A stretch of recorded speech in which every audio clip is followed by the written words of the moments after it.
Yaxşımısınızlar turdoshlar, hammanglarning mushaq xayrlik bo'lsin. Men sizlarning yaqin do'stinglar Abdullah. Biz oldingi soatlik darsimizda mashq qahang bo'lgan Amerika balla muzikasi, Chimirlaydi yulduzlar degan muzika ya'ni.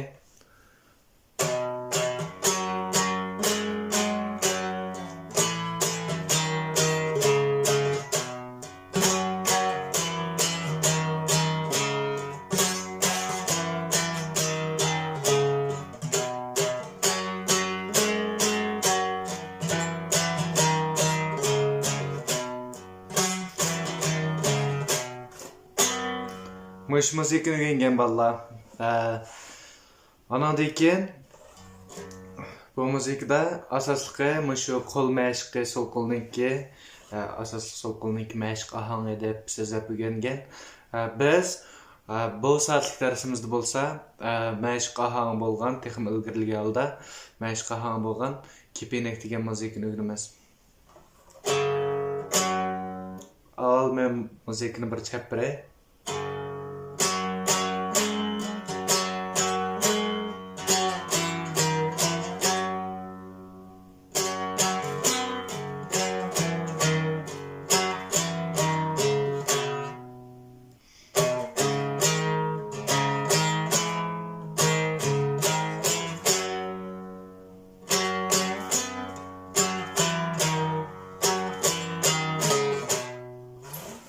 Müşahadatda.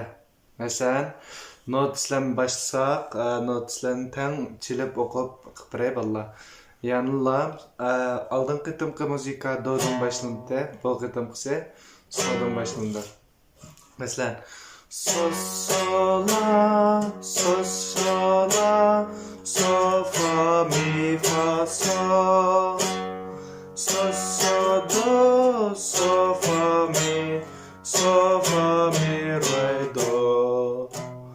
Do, re, mi, fa,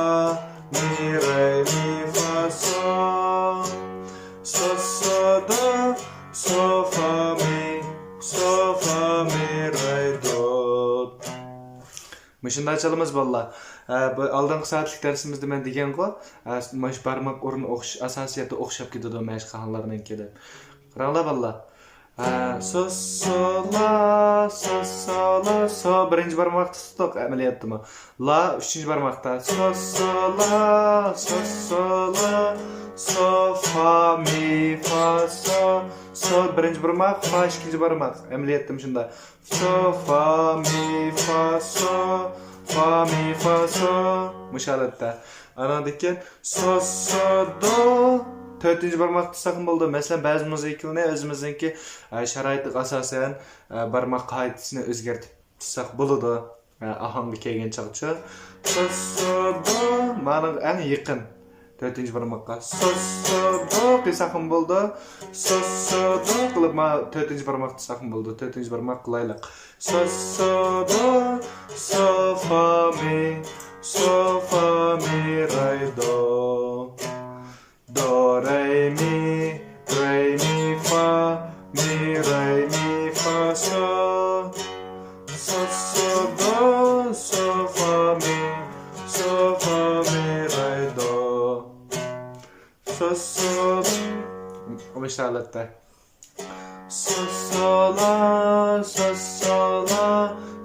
fa, mi, fa, sol. So, do, so, fa, mi, re, do. Do, re, mi, fa,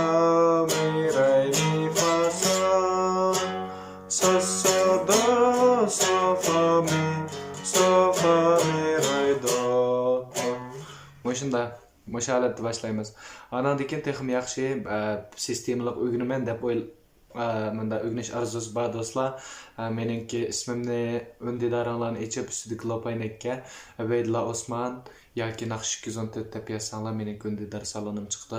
Shu undidar salonimni qo'shilib, asl darslik degan xatni besib turib, anandan shu darsliklarni ko'rib, sistemalik o'lchamlik darslarni anglasanglar bo'ladi. Tushunmaganlar bo'lsa, ostiga pingling qilib qo'ysanglar, men keyingi soatlik darsliklar tushuntirib qo'ysam bo'ldi. Anda olsa, mana muzikani yaxshi mashq qilib kelishinglarni umid qilamiz. Kelarki soat 抖音。